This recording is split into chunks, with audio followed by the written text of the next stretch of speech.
It's time, Cougar Nation. Cougar Tracks. The best season analysis with BYU insider Mitch Harper on KSL News Radio and on video every day on the YouTube page for KSL Sports. Welcome into Cougar Tracks here on the KSL Sports YouTube and KSL News Radio, your legacy home of the BYU Cougars. I am your BYU insider, Mitch Harper. It's a football Friday, game day eve, as the Cougars get set to take on the Iowa State Cyclones, and we're breaking down the matchup right here on Cougar Tracks. The top story of the day. The biggest story in the world of BYU sports right here on Cougar Tracks. Number 11 BYU at 7-0, 4-0 in Big 12 play, takes on Iowa State, 5-2 overall, 2-2 in Big 12 play. You would think BYU would be the favorite. They're not. It's a similar spot to last year at this time. Remember, the final week of October, BYU traveled to Orlando at UCF. They were a 3-4 football team that was kind of reeling, and BYU found themselves as an undefeated team, as an underdog. So similar spot this year, and Iowa State, kind of like UCF, a little bit reeling. Unlike UCF, though, last year, Iowa State, despite the two-game losing streak, is one of the winningest programs in college football since last year, just like BYU. Both of these teams, since the start of 2024, BYU 18-2, Iowa State 16-5. So these are two programs that win at a high clip, and Iowa State, when they're not on the road and they are home in Ames, they're really good. You think back to their last home game, which was almost a month ago. Remember, BYU was at Colorado in Boulder on that Saturday night. The game before them on ESPN was Iowa State at Arizona, or against Arizona, and that was in Ames. So it's been that long since Iowa State hosted a home game and played in front of their home fans. So they're going to be juiced up, I think, coming out of this bye week to be back at home, homecoming crowd, sold-out crowd. So this should be a revved-up scene in Ames. First time BYU is traveling to Ames since 1974. It's been 51 years, and oddly enough, BYU historically has never had a win against the Cyclones. Remember, 2 years ago, BYU played Iowa State in Provo, first time as Big 12 foes, and Iowa State crushed BYU 45-13. BYU had some special teams miscues to open that game, and away they went. And what's noteworthy in that game is that some of the key personnel from the Iowa State side of things are still in this one, most notably Rocco Becht and Abu Sama. And the ground attacks in this game, I think, are going to be something to watch in this contest. Both teams right now, BYU running the football 232.9 yards per game. BYU's got one of the best ground attacks in college football, led by LJ Martin, who is fifth nationally in rushing yards at 774 yards this season. He was brilliant last week against Utah. On the flip side, Iowa State is averaging 163.9 yards per game, but I think their number is trending up. And I say that because Abu Sama, who gashed BYU 2 years ago, he had 110 yards against the Cougars in that win in Provo. He's playing some of his best football of his Iowa State career. He rushed for 177 yards 2 weeks ago in the loss at Colorado. That was the second most rushing yards he's had in a game in his Iowa State career. And then they're expecting Carson Hansen back as well. Sama's 8th in rushing in the Big 12. Hansen, 12th in rushing in the Big 12 as well. But BYU has the best running back in this game, LJ Martin. And I think if BYU can get 200 yards once again on the ground, they're going to be in a great position. I think that all starts up with the offensive line. They're going to go up against an Iowa State defensive front that's a lot bigger than some of the defensive lines they've faced this year thus far in the Big 12 Conference. A lot of questions surrounding Dominique Orange, the 325-pound defensive tackle for the Cyclones who suffered an ankle injury against Colorado, whether he will play or not. He's on the availability report, but we will see if Dominic Orange is able to go in the interior of that defensive line for Iowa State. But this is a really good matchup. And Iowa State, in their last bye week, that was before the Arizona game, they came out flying. They won that Arizona game 39-14, another spot where they're coming out of a bye, and it feels like they're a little bit rejuvenated, a little bit refreshed, because they were a pretty banged-up football team in their 2-game losing streak. And it's kind of a do-or-die game for Iowa State in many respects. So BYU has to match the intensity. And there's been so much made about the post-Utah letdown this week against the Cyclones. I've stayed consistent that I don't feel that's as big of a story this year, just because BYU had a little bit of a normal night on Saturday. And I think they put so much focus into that with the way that they strategized this calendar this year. Kalani and Dr. Skylar Main, Kalani has referenced throughout the year that he planned things with the sports scientists. That was all mapped out, right after the Alamo Bowl. You're talking, maybe even further back than that. They have mapped this thing out to figure out, what spots they approach certain different weeks. And when this schedule was released in early February, they attacked this week as a one that avoid the letdown against Utah. And everyone, I think, has looked at this schedule since February and said this is a spot where BYU is going to lose. Even back to, when the schedule was first released, everyone said, okay, week after Utah, tough road trip to Ames, kind of the cliches, this is a loss. I think BYU is better positioned to handle this year than last season. Now, similar to last year, right after the Utah win, the national pub and recognition is starting to build up. Remember last year, Jake Retzloff was doing all the national interviews. You couldn't turn a different way and see there was always Jake doing an interview with some national outlet. Not as much this week for Bear Bachmeier, but he did make the Sports Center appearance, and he's getting a little bit more national appearances and national recognition this week. And I bring that up just because that can be a little bit distracting. When you're just going through a work week, think back to the Portland State game. I remember after a practice, he and Tiger Bachmeier just casually walking to their cars, and no one's really getting in their way. Now you're probably looking at that time being focused on a few extra interviews and things like that. But I think Bear is a very focused guy, and I think that if anyone can navigate the new workload for a given week, it's Bear Bachmeier. And Bear comes into this game. We talked about the rushing yards. Bear is 17th in the Big 12 with 359 rushing yards. Passing yards, Bear is 10th in the Big 12 with 1,386 yards. Rocco Becht, the Iowa State star quarterback, who's one of the best quarterbacks in a league, the Big 12, that prides itself on its QB club this year.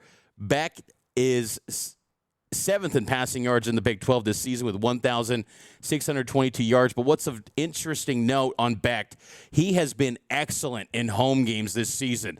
Becht has completed 72 of his passes at home. By comparison, in road games, 55.8% in games away from Ames. So Becht, he levels up when he's at home in the cozy confines of Jack Trice Stadium, which is the second biggest stadium behind only LaVell Edwards Stadium in the Big 12 Conference. But BYU's run defense has to be stout at the line of scrimmage in this game. That is going to be key. If you can shut down Iowa State's ground attack, I feel pretty good about where BYU sits in this game. That is going to be a key spot here. Some other little tidbits of note in this game. Iowa State is number one nationally in punt returns, 30.5 yards per punt return. But keep in mind, they've only had 4 punt returns this year, and 2 of those were early in the season against South Dakota. So I don't know if there's much to take from that, but Aiden Flora was a guy that popped off some big ones this year. They've also got Xavier Townsend as well. The Cyclones have also been relatively good on penalties, but not the last 2 games. The last 2 games, they've had 15 total penalties. In the first 5 games of the season, they had only 13 penalties. So the Cyclones, if they continue to play coming out of the bye week, sloppy football as they've been playing in this 2-game losing streak, that bodes well for BYU. But what we've typically seen from Iowa State is they play pretty clean, and BYU has to be clean as well in this football game. Let's take a break. We'll get to more BYU, Iowa State. I'll give you my score prediction coming up next. It's Cougar Tracks, and it's powered by KSL Sports and KSL News Radio. Welcome back into Cougar Tracks here on the KSL Sports YouTube page. Every day we're coming to you at high noon here on YouTube, talking BYU sports on KSL Sports YouTube, and then every night on KSL News Radio at 6:30 p.m. Make sure to subscribe to this show so you can get all the audio updates and video on YouTube as well. Appreciate all of you that have already done that already. And if you haven't done so, please leave a 5-star rating on all the audio podcast platforms and like this video and subscribe to KSL Sports YouTube. So BYU basketball is going to be in action tonight. Big game tonight. It's an exhibition, so how big is it? You don't really know per se, but I think it's a big deal. Top 25 showdown against the North Carolina Tar Heels, and I couldn't believe this. First visit to the state of Utah for North Carolina basketball since 1988 when they played in the NCAA tournament out in Utah. Tar Heels don't travel out to Utah really at all. In my lifetime, I haven't really seen this. So this is something of historic note. I wish I could be covering the game. We'll have Kyle Ireland and Nate Slack, guys that work on Cougar Sports Saturday with me. They'll be at the Delta Center tonight. Tip-off at 7 p.m. between the number 8 Cougars and number 25 North Carolina Tar Heels. But it should be a fun contest. Top 25 matchup, 7 p.m. on ESPN. Plus, some players to note. Caleb Wilson for North Carolina, one of the best true freshmen in college basketball this season. Not to the level of A.J. DeBonsa, but still a heralded guy nonetheless. And then Henry Visar, we know him quite well. He was the Arizona big man last season. He parlayed his success into a transfer because Arizona had a guy that was a big man that got injured early, I believe it was in December of non-conference play last year. I forget his name. But then that opened the door for Visar, and I think the Arizona big man that got hurt, he's coming back this season. Visar is on the move, and he goes to North Carolina. And then Seth Trimble, he's been a veteran for the Tar Heels. So those are some names to note for Hubert Davis's squad. I listened to Hubert Davis's press conference, and pretty complimentary, pretty, coach speak, answers on some of the stuff about BYU. I'm curious to see how these two coaches, Kevin Young and Hubert Davis, kind of approach this game. I'm sure Kevin Young toss some ideas at Hubert Davis because, again, it's an exhibition. You want to feel out some things, but at the same time, you want to get the victory. And I think just getting a win over North Carolina would be a solid thing, but no one was, oh, no, panic has happened because you had a 1-point loss to Nebraska. You just want to win this game. I wish, though, this was regular season, and I wish it was in the Marriott Center. For whatever reason, no team ever wants to travel to the Marriott Center anymore unless it's a required game in Big 12 play. It's a shame because it's an incredible venue. It's a historic venue, and it's one that, well, I think a lot of teams know that if they go into that venue, they're probably going to take an L because they know Cougar fans are going to be incredibly hyped, and it is going to be a buzzsaw to get out of that thing. So it goes to the Delta Center, and I'm really curious to see, too, what the crowd looks like because based on the ticket sales and how Cougar fans have been talking on message boards and social media, it doesn't seem like there's much movement on that front. I mean, my family, they didn't get tickets for this one just because of the prices as well, and they've got season tickets. So we'll see what that crowd looks like for the Cougs and Tar Heels tonight, but maybe it's an opportunity, a learning moment to say, hey, maybe we need to reevaluate the pricing for these games at the Delta Center. Maybe it's out of BYU's control.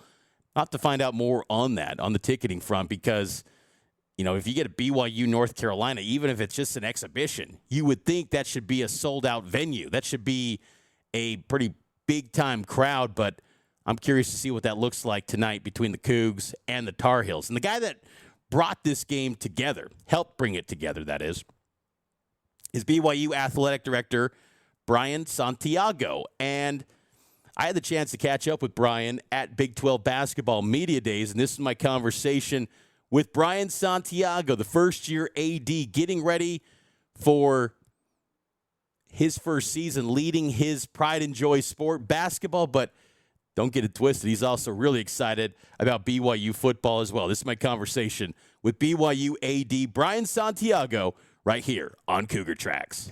Here at Big 12 Basketball Media Day with BYU AD Brian Santiago. And Brian, how exciting has it been to be here at Media Days as BYU's AD and interact with league officials and other ADs and seeing this Big 12 get ready for another basketball season? Mitch, these are exciting times for the Big 12. It's first and foremost exciting to be here with Kevin Young and our players.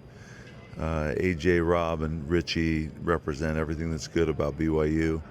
But I was talking to Commissioner Yormark earlier, the magnitude of Big 12 basketball right now nationally, you've got the best partners and network partners, starting with ESPN and Fox, CBS, NBC.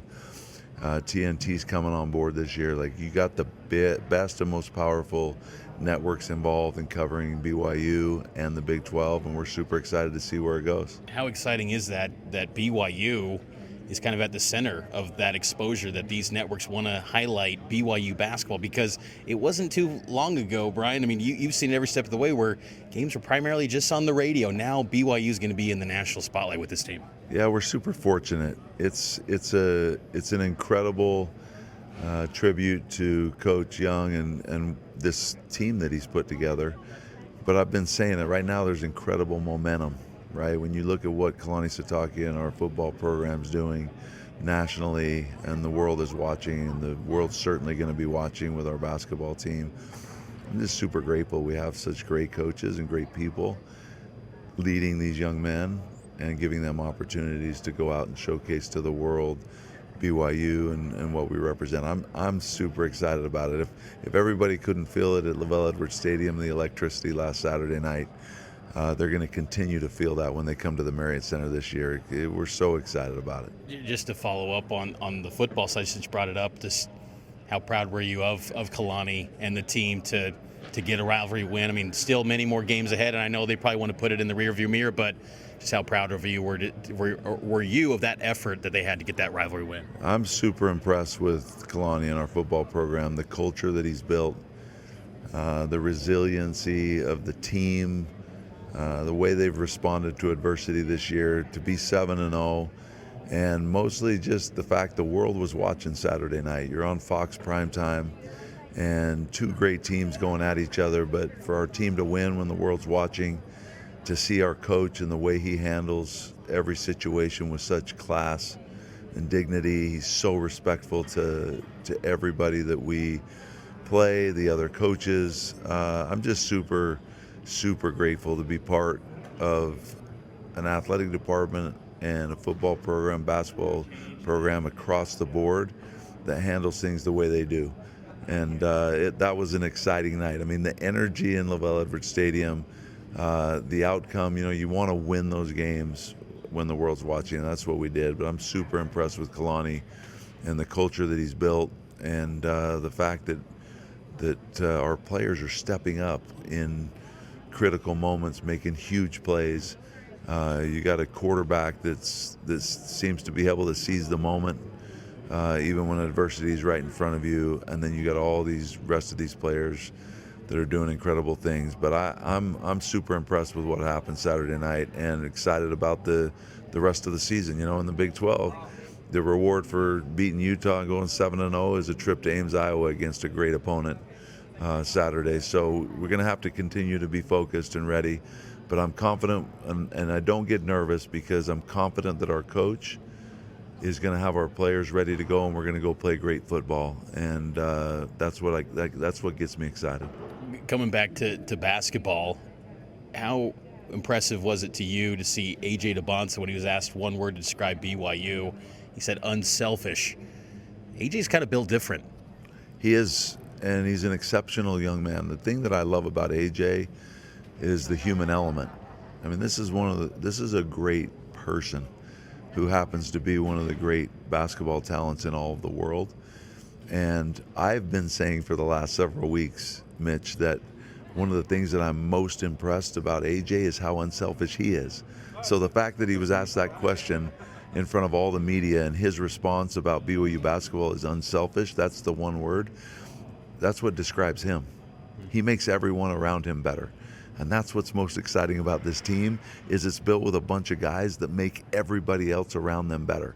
You start talking about Richie, you start talking about Rob Wright, you start talking about, go on in our roster, and certainly with AJ.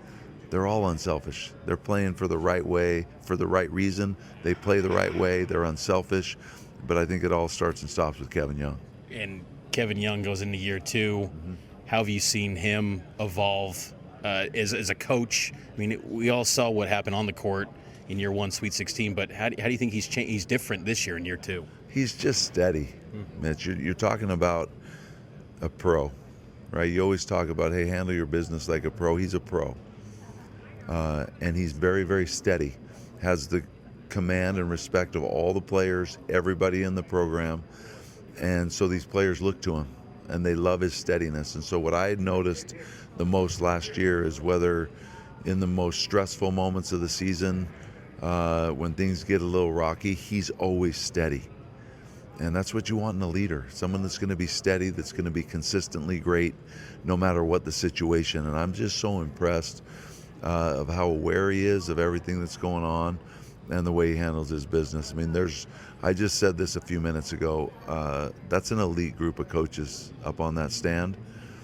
You have Hall of Famers up on that stand, Kelvin Sampson, Bill Self, Johnny Dawkins. Like you go across the board with the coaches that are on that stand, and there's nobody I'd rather have coaching BYU than Kevin Young. And he's built quite the roster, and their preseason top 10 team. I think fans are dreaming big, Brian, about this team. What are your expectations for this group? You've been seeing this team practice and get ready for this year. What are your expectations? I know their expectations are greatness. They're chasing greatness, and my expectation is that they play great basketball, and they do it together, and they're united.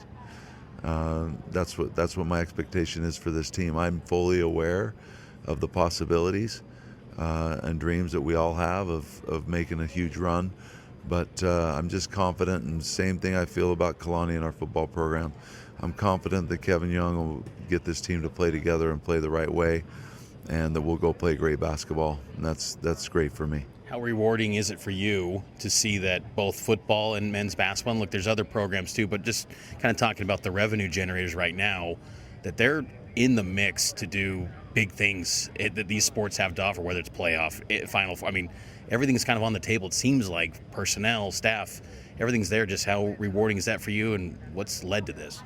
Well, what's led to this is making sure that you have the very best coaches in the country, and that's what we have in football and basketball. Kalani and Kevin Young are not only the best coaches in the country aligned with BYU in a perfect way, but they are leaders of men. Like, these are two of the best human beings that you're ever going to find in college athletics. And there's something to be said about that. And when you have coaches that are that caliber, that do things the right way, that's when incredible things can happen. And so what gets me excited is it's not by chance that they've built the culture like they've built. It's not by chance that they've put these rosters together. These young men are attracted to these guys. They know they're going to lead them and help them chase their dreams on the court and on the field, but they're also going to help them develop into some of the best human beings, and they're going to help them prepare to go out and change the world. It's way bigger than sport, Mitch, and that's what gets me excited, is that we can chase greatness, we can chase excellence, compete at the very highest level, be nationally relevant. But we have two coaches that are going to do it the BYU way. And that's what gets me super excited about the future. And I'm excited to see how it plays out. It's going to be awesome. Last thing for you, Brian. Do those two coaches ever participate in morning runs with you? They don't participate in morning runs. Kalani talks a lot about coming and playing some ball. He's actually a hooper. Kalani's a hooper, and he loves talking about ball, which makes me super excited that he loves basketball so much. KY, I think, just wants to keep things together. He has not participated in morning ball. Maybe that's okay. But I know certainly they'd always be welcome. It's nice that you bring that up. The reality of it is the relationships we all have, that's what makes this fun, right? Like every day when we come to work, if you get to go to work and chase dreams with guys like Kalani Sitake and Kevin Young, like, let's go. That's what gets me excited, and I also feel that way about all of our coaches at BYU. I mean, I could start going down the list. You got Ed Eyestones and Diljit Taylors and Lee Kamard, who we were with yesterday here with our women's team, taking over for the first year, and the list goes on and on. Like, I'll go to battle with these people every day because they're just great people, and we can chase dreams together and have a great time doing it. And that's BYU Athletic Director Brian Santiago. Appreciate the time with Brian in Kansas City for Big 12 Basketball Media Days. Taking our final time out, we'll get to a BYU Iowa State score prediction coming up next here on Cougar Tracks. Welcome back into Cougar Tracks here on KSL News Radio, your legacy home of the BYU Cougars. BYU and Iowa State kicks off at 1:30 p.m. tomorrow with extended pregame coverage from Ames beginning at 10 a.m. Myself and Kyle Ireland. I'll be in Ames. Kyle will be in Broadcast House holding it down in Salt Lake City for the Cougs and the Cyclones. And right now it's time to give you my score prediction. Score prediction. Will BYU come out on top? It's time for Mitch's score prediction for the next game. It's a big game, folks. BYU and Iowa State. I've discussed it already, but you've got to run the ball at a high level as you've been doing this entire season if you're BYU. Second best rushing offense in the Big 12 is BYU this season, 232.9 yards per game on the ground. One thing, though, of note, too, on the flip side, defensively, BYU has struggled a little bit rushing on defense, giving up at least 150 yards on the ground in the last 4 games. They gave up 226 versus Utah. So establishing the run on both sides, I think, is going to be a focal point. And that's why both of these teams, in many respects, are very similar. Different parts of the country. You don't have the crossover like you did with Utah in terms of coaching staffs and all those ties. But stylistically, I think these teams both want to operate at a certain way, and that's taking care of the football, relying on their physicality, not turning the ball over.